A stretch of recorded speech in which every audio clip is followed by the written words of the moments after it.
C'est L'heure du crime, un thriller d'Alexa Chase, tome 3, écrit par Kate Bold, lu par Caroline. Prologue.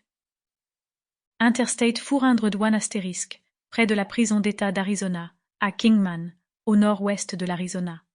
9h du matin. Robbie Tyson ne pouvait en croire ses yeux. C'était son jour de chance. À ses pieds, posée sur le sol aride du désert, se trouvait une clé. C'était une clé qu'il ne connaissait que trop bien, celle qui ouvrait les entraves à ses chevilles. Tyson jeta un coup d'œil autour de lui aux autres hommes en uniforme orange qui composèrent le groupe de travail et aux gardes armés qui les surveillaient. Chaque prisonnier, y compris lui, avait un râteau ou une binette pour travailler à l'aménagement de la bordure d'autoroute. Des outils pourris. Ils étaient fabriqués de manière à être trop fragiles pour pouvoir être utilisés comme armes, comme si cela avait de l'importance. Chaque prisonnier avait des chaînes aux chevilles, et il ne pouvait se déplacer que lentement et en traînant les pieds. Cela n'empêchait pas les gardes d'agripper leurs fusils à pompe et de les garder à l'œil, tout en se tenant à bonne distance. Qui avait bien pu laisser tomber cette clé? Les gardiens les détenaient normalement sur un lourd porte-clés attaché à leur ceinture. Il semblait impossible que l'une d'elles soit simplement tombée. L'attache de la clé n'était pas brisée, ni même endommagée. Tyson n'allait cependant pas se poser trop de questions, pour une fois qu'il était chanceux. C'était la première fois que cela lui arrivait en 5 ans.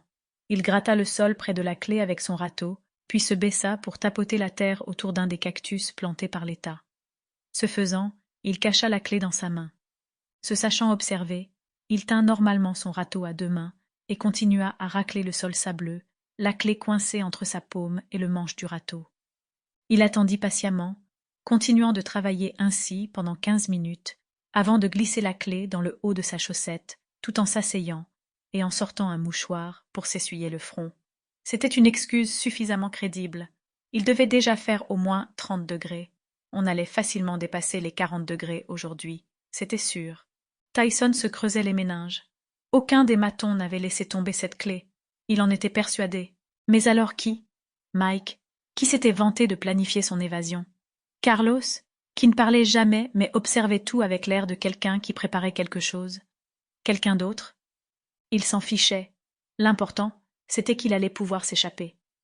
Mais il lui faudrait le faire ici, ce matin même, parce qu'il y avait des fouilles aléatoires quand ils revenèrent du travail à l'extérieur.